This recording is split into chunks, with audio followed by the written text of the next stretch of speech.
केंद्रीय मंत्री श्री परसोत्तम रूपाला जी से निवेदन करता हूं कि वो अपना उद्बोधन रखें।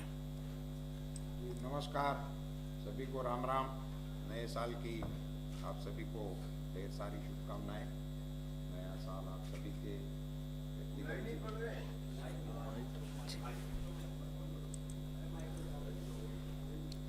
राम राम। नए साल की आप सबको ढेर सारी शुभकामनाएं। नया साल आपके व्यक्तिगत और कौटुंबिक जीवन में सुख शांति और समृद्धि लाए, ऐसी परमात्मा से मैं प्रार्थना करता हूं और आप सभी से शुभकामनाओं की अपेक्षा रखता हूं। ये मेरा सौभाग्य है कि नए साल की शुरुआत हमारे विभाग के एक बहुत बड़े इनिशिएटिव की जानकारी आपके साथ शेयर करने से मैं शुरू कर रहा हूँ। इसकी डिटेल हमारे साथी मंत्री मुरुगन जी ने आपको बता दी है बड़े विस्तार से, तो मैं उसको रिपीट करके आपका वो समय लेना नहीं चाहता हूँ। ये हमारे सचिव महोदय लिखी जी और हमारे जॉइंट सेक्रेटरी सागर जी और इनकी पूरी टीम, उन्होंने एक बहुत ही महत्वाकांक्षी इनिशिएटिव हमारे विभाग के लिए लिया है। और जैसे मुरुगन जी ने बताया कि हम ये पहली बार ग्लोबल कॉन्फ्रेंस को होस्ट कर रहे हैं। वैसे विभाग नया है तो एक प्रकार से पहली बार होना स्वाभाविक भी है, मगर इंटरनेशनल इवेंट को होस्ट करना विभाग के लिए बड़ी गरिमापूर्ण बात होती है। और फिशरीज सेक्टर जो अभी तक एक हाशिए में रखा हुआ विभाग था, वो अब मेन स्ट्रीम की ओर आगे बढ़ रहा है। ये इनका भी एक सूचक है। इसके लिए मैं और थोड़ा ऐड करना चाहूँगा कि हमने इस इवेंट के लिए 50 से ज़्यादा एम्बेसियों को संपर्क करके इनको इनविटेशन दिए हैं।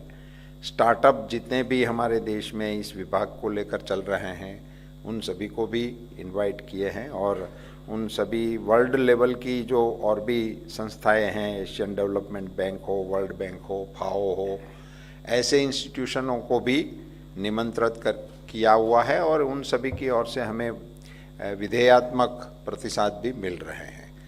तो एक प्रकार से G20 के बाद ये और एक अच्छा इवेंट हमारे यहाँ होने जा रहा है और ये मेरे विभाग की ओर से इसका यजमानी हो रही है। इसका मुझे प्रसन्नता भी है और इसके लिए मैं अपने विभाग के सारे अधिकारियों को इस कार्यक्रम को ऑर्गेनाइज करने के लिए और इसमें इनिशिएटिव लेने के लिए बधाई भी देना चाहता हूँ। आप सब में जानकारी रहे कि ये ग्लोबल फिशरीज कॉन्फ्रेंस करने के पीछे जो हमारा अभी का परिदृश्य है हमारे फिशरीज सेक्टर का, ये महत्वपूर्ण है। ऐसे इवेंट के लिए इवेंट नहीं है। ये पिछले 8-9 साल में इस विभाग में जो काम हुआ है उसकी ज़्यादातर चीज़ें हमारे मुरुगन जी ने बताई है। मैं आपको थोड़ा तुलनात्मक बताना चाहूँगा कि हमारा टोटल जो फिश प्रोडक्शन है उसमें से हमारी मान्यता ये होती है मरीन कैच ही ज़्यादा होगा, मगर मुझे आपसे बताना है कि हमारा 75% ऑफ टोटल फिश प्रोड्यूस वो इनलैंड फिशर का है। तो ये एक बहुत बड़ी हमारी उपलब्धि है। और इनका एक छोटा सा फिगर आप संज्ञान में ले तो जब पहली बार भारत में इनका स्टॉक लिया गया 50 में, तो वो 2 लाख टन का था पूरे देश का, और ये 14 तक 61 लाख तक पहुंचा था। 61 लाख टन मतलब 64 ईयर्स में वो 2 से 61 तक पहुंचा। मतलब हर साल का 1 लाख टन का वृद्धि हो रहा था, ऐसा आप कह सकते हैं। जनरल उससे थोड़ा कम है मगर इतना आप कह सकते हैं। 1 लाख टन की वृद्धि वार्षिक दर उसके प्रोडक्शन में हो रही थी। और ये पिछले 8 साल का जो फिगर है वो 13-14 में जो 61 लाख था वो 22-23 में 131 लाख टन पर पहुंच गया। मतलब ये 8 साल में हमारा प्रोडक्शन में 70 लाख टन की वृद्धि हुई, जो 64 साल में 60 लाख टन की हुई थी, वो 8 साल में 70 लाख टन की हो गई। मतलब 10 गुना, एक प्रकार से आप सरल भाषा में इसका ट्रांसलेट करें तो इतनी बड़ी जो जंप लगी है इस डिपार्टमेंट में, इतना प्रगति हुआ है, ये हम सबके लिए और फिशरीज सेक्टर के लिए गौरव की बात है। तो ये हमारा एक जो सिनारियो है, इसी के चलते अब हम इनको इंटरनेशनली उसमें क्या संभावनाएं हैं, क्या चैलेंजेस हैं, उन सभी का मंथन करने के लिए ये वर्ल्ड लेवल का एक ग्लोबल कॉन्फ्रेंस और वर्ल्ड फिशरीज डे के मनाने के उपक्रम में उसी प्रकार से मनाने का निर्णय लिया है। और उसमें विदेश के डेलीगेशन, हमारे नेशनल जो भी इसमें व्यापारी होगा, प्रोसेसर होगा, जितने भी वेंडर्स होंगे, सारे स्टेक होल्डर, मतलब नेशनल और इंटरनेशनल, सभी को एक मंच पे लाने का हमारा प्रयास होगा। हमारे सारे पॉलिसी मेकर्स भी वहाँ होंगे और उन सबके बीच में इस सेक्टर की पर डेलिब्रेशन होगा, डिस्कशन होगा और सुझाव आगे की रणनीति के लिए भी वहाँ रखे जाएंगे। तो इस प्रकार का एक बहुत ही अच्छा ये हुआ। और जो मैंने बताया कि ये इतना हमारे इस इनलैंड फिशरीज में जो बढ़ोतरी हुई है, फिगर मुरुगन जी ने दिए थे, मगर आपको मैं बताना चाहूँगा कि 13-14 तक का जो फिगर है वो पहले भी मैंने मीडिया को एक बार बताए थे, वो 3,680 करोड़ रुपये का टोटल खर्चा था 14 तक का।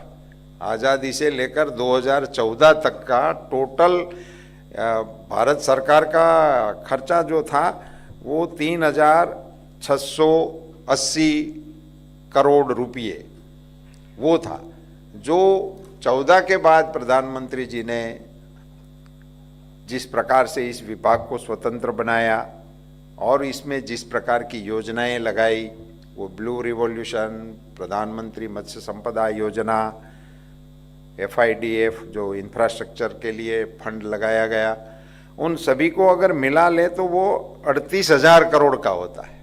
सो वो भी 10 गुना बजट भी लगा है और 10 गुना प्रोडक्शन का जंप भी लगा है। दोनों भी एक साथ तुलना करने जैसे फिगर है।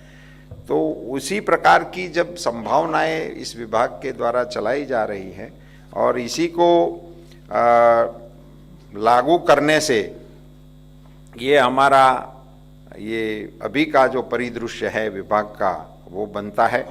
और हमारे और भी नए इनिशिएटिव आए हैं जो आप सब जानते भी हैं। किसान क्रेडिट कार्ड जो किसानों के लिए ही था वो अब मछुआरों के लिए भी है और उसी को भी हम प्रमोट करने का प्रयास हमारा लगातार चल रहा है। और कई नए इनिशिएटिव इस विभाग के द्वारा फिशरमैनों के रिस्क कवर करने के लिए इंश्योरेंस स्कीम हम इनको दे रहे हैं, इनको फाइनेंशियल सपोर्ट अपनी लन सीजन में हम इनको दे रहे हैं।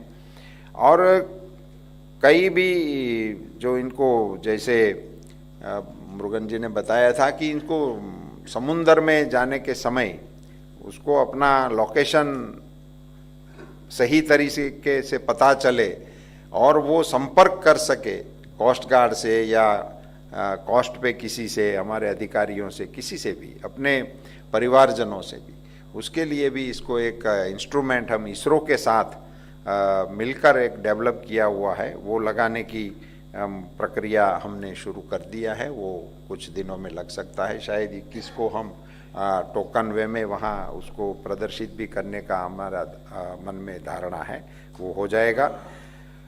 और जो हमारे कोस्टल बेल्ट में जो हमारा ये हैचरीज एंड ये सब चल रहा था, उसके सामने एक बहुत बड़ा संकट आया था ट्रिब्यूनल की ओर से, और इसी को सुधारने के लिए और उसको संभालने के लिए हमने कोस्टल एक्वाकल्चर अथॉरिटी बिल जो अमेंडमेंट करके उसी में हमने CAA कर दिया है। और इसी के चलते उस सेक्टर में एक बहुत बड़ी उम्मीदें भी जगी है और वो आगे बढ़ने की कोशिश में सब लगे हुए हैं।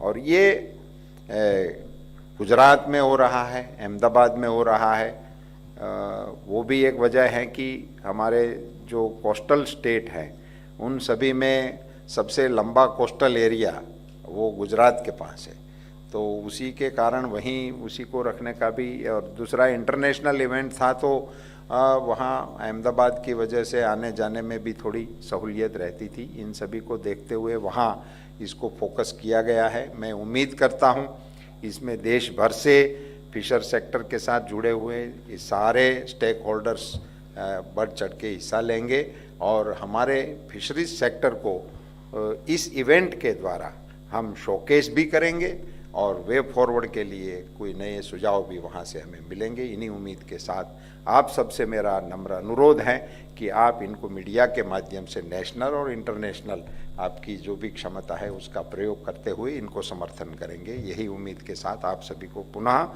नमस्कार, राम राम। धन्यवाद।